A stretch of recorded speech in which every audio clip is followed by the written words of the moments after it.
ایک مرتبہ امام حسن علیہ السلام اپنے گھر آئے۔ آپ اپنی مبارک آنکھوں سے دیکھتے ہیں کہ بی بی فاطمہ زہرا سلام اللہ علیہا امام علی علیہ السلام سے فرماتی ہیں کہ میں نے اپنے بابا حضرت محمد مصطفیٰ صلی اللہ علیہ وآلہ وسلم سے سنا تھا کہ ہمارا بیٹا حسین کربلا کے میدان میں اسلام کے لیے 3 دن کا بھوکا و پیاسا قتل کیا جائے گا۔ میرے بیٹے حسین کی لاش پہ گھوڑے دوڑائے جائیں گے، یہاں تک کہ میرے حسین کی دائیں پسلیاں بائیں طرف چلی جائیں گی اور بائیں پسلیاں دائیں طرف چلی جائیں گی۔ اس وقت علی نہ ہم ہوں گے نہ حسن ہوگا، میرا حسین کربلا کے میدان میں اکیلا شہید کیا جائے گا۔ یہ سننا تھا تو امام حسن علیہ السلام رونے لگے۔ جب بھی امام حسن علیہ السلام امام حسین علیہ السلام کو دیکھتے تھے تو امام حسن علیہ السلام امام حسین علیہ السلام کو سینے سے لگا کر گریا کرتے تھے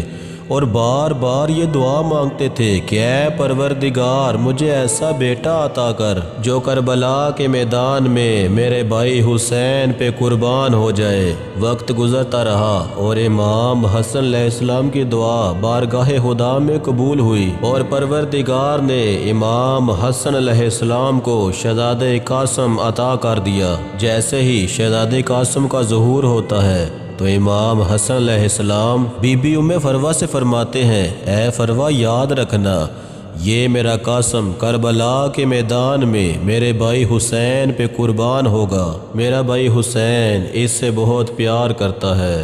اگر شہید ہونے کے لیے قاسم کو اجازت نہ ملے تو میں تمہیں تحریر لکھ کے دیتا ہوں، تو یہ میرا ہاتھ حسین کو دینا۔ حسین خود بخود قاسم کو اجازت دے دیں گے۔ امام حسن علیہ السلام کی شہادت کے بعد جیسے جیسے شہزادہ قاسم بڑے ہوتے گئے، بی بی ام فروہ بار بار کہتی تھی کہ تمہارے بابا حسن کہا کرتے تھے تمہیں اپنے چچا حسین پہ قربان ہونا ہے۔ پھر شہزادہ قاسم بار بار چچا عباس کے پاس آتے تھے اور عرض کرتے تھے کہ چچا عباس مجھے بھی جنگ سیکھنی ہے، مجھے بھی جنگ کرنی ہے، اور یہ شہزادہ کم عمری میں ہی جنگ کے آداب سیکھتا گیا۔ وقت گزرا، حالات بدلے، کربلا کا وہ میدان آ گیا۔ ہر شہید اپنی اپنی جان امام حسین علیہ السلام کے قدموں پہ نثار کر رہے ہیں۔ اتنی دیر میں شہزادہ قاسم امام حسین علیہ السلام کے پاس آتے ہیں اور عرض کرتے ہیں، چچا حسین مجھے بھی آپ پہ قربان ہونا ہے۔ تو امام حسین علیہ السلام فرماتے ہیں، اے قاسم تم میرے بھائی کی نشانی ہو،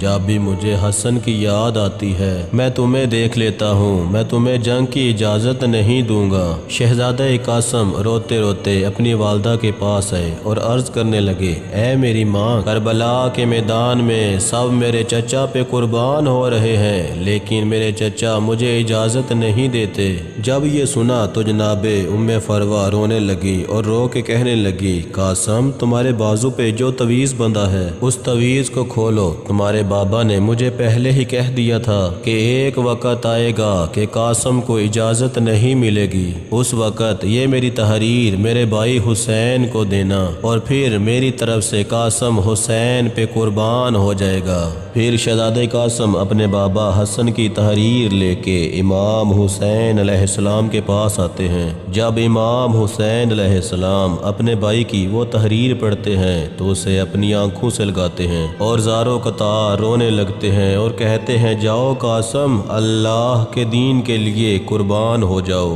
بس 13 سال کا قاسم میدان میں جاتا ہے اور شام کے بڑے بڑے پہلوانوں کو فنار کرتا ہے۔ شام کے لشکر میں کوہرام برپا ہو جاتا ہے اور سب ایک دوسرے سے کہنے لگتے ہیں کہ یہ علی کا پوتا ہے، اس سے کوئی مقابلہ نہیں کر سکتا۔ بس تیروں اور پتھروں کی بارش ہوتی ہے۔ حسن کا لال 13 سال کا قاسم گھوڑے کی زین سے زمین پہ آتا ہے اور ہزاروں گھوڑے شہزادہ قاسم پہ دوڑنے لگتے ہیں اور ایک آواز بلند ہوتی ہے کہ چاچا حسین میری مدد کو آئیے۔ ہزاروں گھوڑوں میں پامال ہو گیا حسن کا لال۔ ایک ایک ٹکڑے سے چچا عباس، چچا حسین کی آواز گونجنے لگی۔ مولا حسین میدان کربلا میں آتے ہیں، کہیں سے قاسم کا بازو ملتا ہے، کہیں سے ہاتھ ملتا ہے، کہیں سے قاسم کا سر ملتا ہے ان تمام ٹکڑوں کو اپنی ابا میں اکٹھا کر کے بی بی ام فروا کے پاس آتے ہیں اور فرماتے ہیں اے فروا، اللہ نے تمہارے قاسم کی قربانی اپنے دربار میں قبول کر لی، سلام ہو حسن کے لال شہزادہ قاسم پر۔